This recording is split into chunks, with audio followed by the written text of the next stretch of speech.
الخوت، السلام عليكم. وصلنا للمناظرة العاشرة حول موضوع العدالة أساس الحق. في قهوة شعبية طاولة فيها 3 فلاسفة، كل واحد قدامه أتاي، وأرسطو جايب معاه السبسي فلسفي.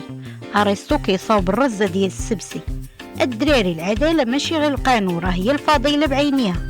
إلا القانون ما كيخليش الناس يتعاونوا ويتقاسموا، راه ماشي عدل، راه حقرة قانونية.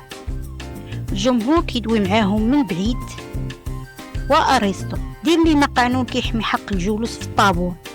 سبينوزا بهدوء كيشرب قهوة سوداء: أنا كنقول العدالة هي القانون، والقانون هو العدالة. الحق ما عنده معنى إلا في ظل الدولة، بلا دولة كلشي غابة. واحد من الجمهور كيجاوبو: وسبينوزا، أنا صاحب السيستم، انت ولفتي تدافع على الدولة بحال البوليس السري. شيشرون كيبدا يتعصب: وعباد الله، ماشي كل قانون كيعني العدالة، راه كاين قوانين كتسرقك بالقانون. العدالة الحقيقية كتجي من الضمير، من القلب، من الإنسانية. نقص واحد من الجمهور: شيشرون، كنبغيوك انت، كتفكرنا في الناس ديال الدروبة، فيما مشى كيقول هاد القانون ماشي عادي. وانتوما اش كيبان لكم؟ واش نعيشوا مع العدالة ولا مع القانون؟